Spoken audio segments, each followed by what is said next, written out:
kind of most amateur golfers have this fear of coming over the top. And I think the reason why they have this fear of coming over the top is, well, because of the miss to the left. But there's a couple of ways that you would miss towards the left-hand side. One would be potentially excessive, shall we say, flippiness at the bottom of the ball, right, which is rare but a possibility. The main reason why people would hit it towards the left-hand side is because of the club path. So the club would be working on what's known as out to in, so it's not staying on plane. But one of the main reasons why I see that amateur golfers end up swinging out to in is because they end up moving closer towards the ball to target line. See, if you move closer towards the ball to target line and you don't compensate by kind of really down cocking the club, then you are inevitably going to be swinging a little bit out to in.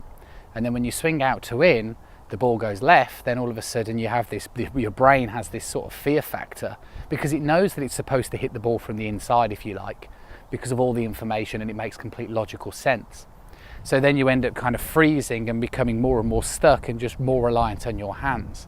And because you're more stuck and you're not rotating, the more you end up encroaching the space towards the ball, and actually the more kind of prone you end up moving towards the left-hand side.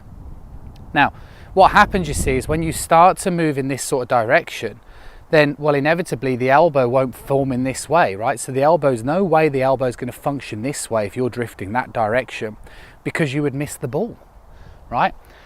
So when you first started playing golf, right, the first memories of you hitting a golf ball, well, the logic is that you're trying to hit that little white golf ball and you're trying to hit it in the direction of the target. And that's like the route mapping in your brain of how to hit it. So it's not that easy to kind of re-educate yourself a different way of hitting it. So the feeling of over the top is the kind of feeling that I want you to mess around with. You see, if I kind of swung up towards the top and I get myself where I feel like I'm rotating and pushing pressure in towards the ground, and then I start to kind of rotate my body, so my lower and my upper body, to create clearance out of the way, then, well, what this is going to do is kind of help me stay in posture, right? But it will feel like that dreaded over the top move.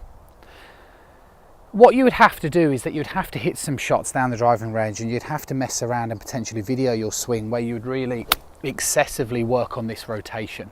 So you'd almost get this feeling like you're swinging much more over the top and triggering more of a rotary motion. There is a chance, however, that you would hit it left, and the reason for this would be, well, just because, you know, you have gotten away from the idea of moving this way and now you're starting to have more confidence moving this way, it doesn't mean that the elbow is automatically going to start functioning in this direction. There's still a chance that even if you turn, the elbow would have evolved to go this way because of the kind of countless of repetitions you've done in this sort of direction. But you need to experiment. And if you're trying to make a swing change, as I've been documenting on the channel, and I'm desperately trying to help you guys do, you have to experiment and you have to video. And like I say, a large proportion of golfers suffer with an early extension or a deviation to some degree closer towards the ball to target line. And then the only way that you can hit it is this way. And we don't want that, right? We want to be able to drive that elbow forward, but you can only drive that elbow forward if there is space to drive it into. So what I want you to experiment with is this rotational. That's what I've been talking about this week on the channel.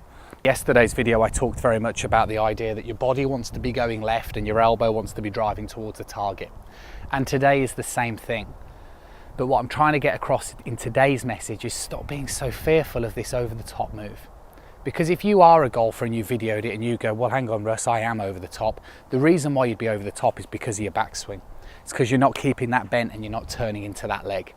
From here, then you want to really trigger this rotation.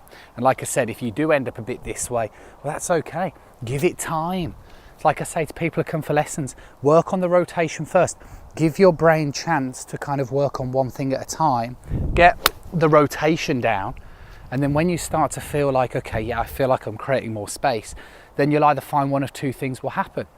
You can either work on the elbow independently then, or you might just find that because logic makes sense, that your elbow would naturally start to function more this way. Both of those happen.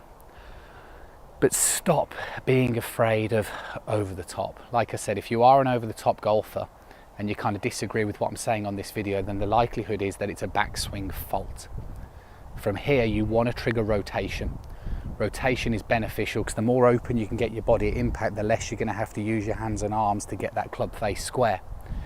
and it's just going to take a little bit of rewiring on your brain to go, okay, we've always hit it this way and swung out to in.